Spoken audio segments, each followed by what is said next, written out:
আমি মাটি পয়সা নিছো ফার্মেসিতে 10 টাকা নিছো নিয়ে মুই স্লিপ করছম করিয়ে আমি ওনার কয়া দিছে মুখ যেভাবে কয়া দিছে অডিওটি যান ব্লাডটা টেস্ট করবে তারপর মোর বড় দাইছেন তা মুখ ডাহে নিয়ে গেছে কারণ আমি ওমার ফার্মেসিত যান আগে নয় আটি না হবে মোক গামপুরি কইছে মুই তো মাটি ফার্মেসিতে পয়সা নিছম 10 টাকা নিছম আপনার কোনে মাতি লাগিছে হ্যাঁ আপনার কোনে মাতি দিছে ওই হাবিজুলে ইয়া আইছে মানে কিবা কামত আইছে এটা পেশেন্ট লৈ আহিছে পেশেন্টক দেখি গুচি গৈছে কি প্রতিদিনে পেশেন্ট লই আহে নাকি কি কেতিয়া আহে যায় আমি গম নাপাওঁ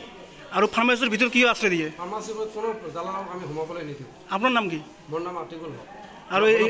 এইজন ঘর কত মই নাজানো এই চিনি নাপাওঁ তার সম্পর্ক কি আপনার সম্পর্ক সম্পৰ্ক নাই মোৰ ঘৰ ধুবুৰী তাৰ ইয়াৰ ঘৰ তেনেহলে ভিতৰত আশ্রয় দিয়ে কি কোনো পেশেন্টক মই দালালক সোমাব নিদিওঁ সিহঁতে ফটাক কৰি কেতিয়াবা আহে পেশেন্ট লৈ আহে আকৌ পেশেন্ট লৈ গুচি যায় আমাৰ ফাৰ্মাচী যিজন আছে আতিকুৰ ৰহমান তেওঁ একচুৱেলি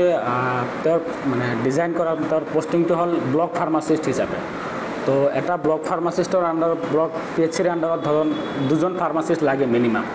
তো তেওঁৱে মানে ধৰক ব্লকৰ যিমান কাম আছে সেইখিনিও কৰে ডিছপেন্সিঙো কৰে প্লাছ যোনখিনি আমাৰ ছাপ্লাই দিব লাগে ছাব চেণ্টাৰবোৰত চবতে তেওঁৱে কামখিনি কৰে তো মাজে মাজে কেতিয়াবা কি হয় ধৰক এতিয়া ছামাৰৰ দিনকেইটাত মানে পেচেণ্টৰ বহুত বেছি ভিৰ হয়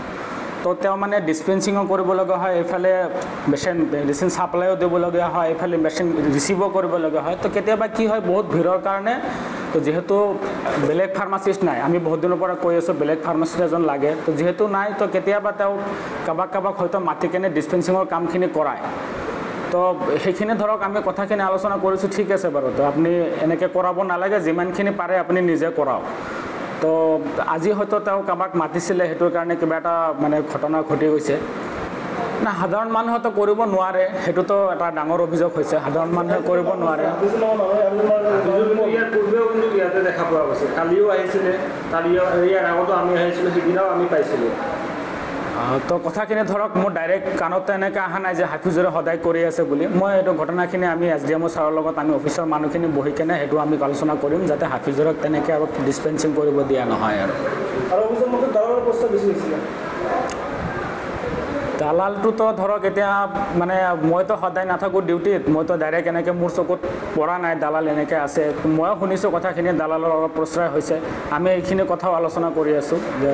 দালালৰ যাতে তেনেকুৱা কোনো প্ৰশ্ৰয় নহয় আৰু হস্পিটেলখনত হসপিটালত সব দালালি চলছে বর্তমান মানে বাইরে ল্যাবরেটরি চাকরা হসপিটাল ডিসপেন্সারি বসে দিয়ে পয়সা নেয় ওটি ওষুধ দেওয়া পয়সা নেয় ল্যাবরেটরি থেকেও পয়সা নেয় আর কি করে হসপিটালে সব ধরনের টেস্ট হয় খালি ধামধুম বাইরে পাঠাতে হয় দালালে কি কাম করে দালাল ওই যে পয়সা নেয় পেশেন্টের মেডিসিন দিন রক্ত পরীক্ষা করি তোমার টেউ নিচে পয়সা 200 টাকা নাম কি দালালর নাম একটা হাফিজুর আছে ঘর করতার ঘর বিদ্যে দেবড়ি কথা আসলে আশ্রয় কোন দিয়ে হসপিটালের কর্তৃপক্ষ দিয়ে ফার্মাসি জনে দিয়ে ফার্মাসির নাম কি আতিকুর রহমান ইয়ে প্রশ্রয় দিয়ে প্রশ্রয় দিয়ে